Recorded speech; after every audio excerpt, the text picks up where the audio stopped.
Hi darlings, ఇది day 2 what I eat in a day చేస్తున్నాను. మార్నింగే వేడి నీళ్ళు అయితే తీసుకుంటున్నాను. ఇక్కడ బ్రేక్ఫాస్ట్కి అయితే అమ్మ చపాతీ విత్ పన్నీర్ కర్రీ చేసిందనమాట. నేనైతే 2 చపాతీస్ తీసుకుంటున్నాను. ఇక్కడ నాకైతే ఎక్కువ అలవాటు లేదనమాట వాటర్ తాగేది. ఎక్కువ వాటర్ తీసుకున్నానంటే నాకు కళ్ళు తిరిగేది జరుగుతుందనమాట. చిన్నప్పటి నుంచి అంతే, ఎక్కువ వాటర్ తాగాను. రోజుకి 1 లీటర్ తాగానంటే ఎక్కువే, దానికన్నా తక్కువే తాగుతాను నేను చెప్పాలంటే. ఈరోజైతే 1/2 గ్లాస్ వేడి నీళ్ళు అయితే తాగాను అంతే.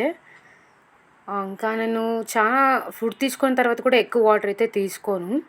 అసలు వాటర్ తాగాలని అనిపించదు అనమాట. సమ్మర్లో అయితే కొద్దిగానే తాగుతాను, ఈ వింటర్ అయితే అస్సలు వాటర్ అయితే తాగను నేను.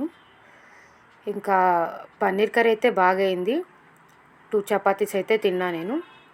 తర్వాత నేను లంచ్కి అయితే నేనే ప్రిపేర్ చేస్తున్నాను అనమాట. ఇదైతే ఏమో అంటారు, సోరకాయతో నేను దూతి చేస్తూ ఉన్నాను. సోరకాయ దూతి. ఇది మసూర్ దాల్, అలాగే పేసూర్ దాల్. ఇది మూంగ్ దాల్.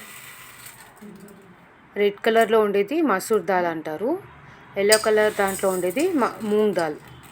ఇవి 2 కలిపి అయితే నేను చేసుకుంటున్నాను. ఇవి 2 బ్యాల్ కడుక్కొని 1 అవర్ ముందు అయితే నానబెట్టుకున్నాను అనమాట.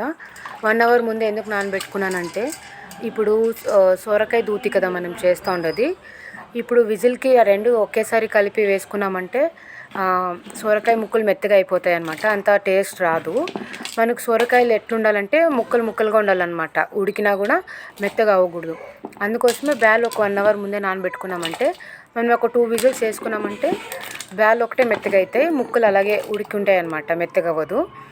అందుకోసం నేను ముందే నానబెట్టుకున్నాను. ఇప్పుడు నేను బ్యాల్తో పాటు ఆనియన్, టమాటోస్, అలాగే సోరకాయ వేసాను.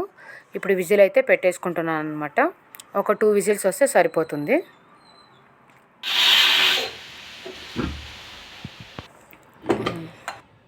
చూడండి, మంచిగా ఉడికిపోయింది. బ్యాల్ అంతా మెత్తగా ఉడికినాయి, ముక్కలు అయితే అలాగే ఉన్నాయి. ఇప్పుడు ఇందులో నేను పసుపు, తగినంత ఉప్పు వేసుకుంటున్నాను ఇక్కడ.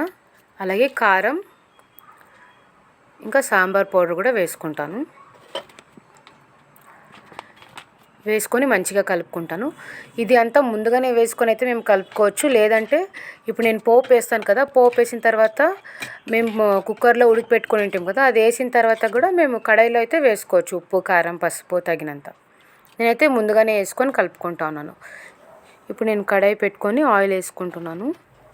ఇందులో జీలకర్ర, ఆవాలు వేసి నేను ఇప్పుడు కుక్కర్లో కలిపినాను కదా, అదైతే వేసుకుంటున్నాను.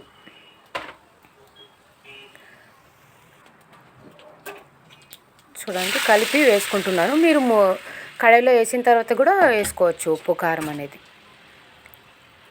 ఇప్పుడు ఇది ఒక 10 నిమిషాలు ఉడికితే సరిపోతుంది. టేస్ట్ అయితే చాలా బాగా వచ్చింది, నిజంగా నాకైతే నచ్చింది. ఇలాగే మనము వెజిటేబుల్స్ కానీ వేసుకొని చేసుకోవచ్చు, చాలా టేస్ట్గా ఉంటుంది. బ్యాలు తక్కువ వేసుకొని వెజిటేబుల్స్ ఎక్కువ వేసుకొని చేసుకోవచ్చు, వేరే వెజిటేబుల్స్ కూడా వేసుకోవచ్చు.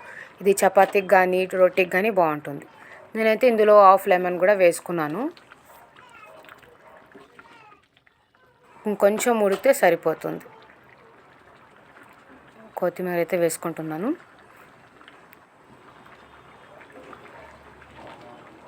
కూర అయితే అయిపోయిందనమాట. టేస్ట్ అయితే చాలా బాగా కుదిరింది ఈసారి కూడా, అందరికీ చాలా బాగా నచ్చింది. ఇప్పుడైతే నేను ఇది మధ్యాహ్నం లంచ్, నేనైతే 1 కప్ రైస్ అయితే తీసుకున్నాను అనమాట. దాల్ కొంచెం ఎక్కువ వేసుకొని రైస్ అయితే తిన్నాను నేను. ఇంకా నైట్కి ఒక 2 రోటీస్ అయితే తిన్నాను నేను. ఇదే కూర వేసుకొని 2 రోటీస్ తిన్నాను నైట్కి. టేస్ట్ అయితే చాలా బాగుంది. సోరకాయ ముక్కలు ఒక్కొక్క దానికి తగులుతూ ఉంటే ఆ టేస్టే వేరు. మీరు కూడా ట్రై చేయండి ఒకసారి. చాలా సింపుల్, అంత టఫ్ ఏం లేదు కదా. చూసారు కదా ఈ వీడియో ఎలా ఉందనేసి. నేనైతే ఈ వీడియో మీకు నచ్చింది అనుకుంటున్నాను. Bye bye.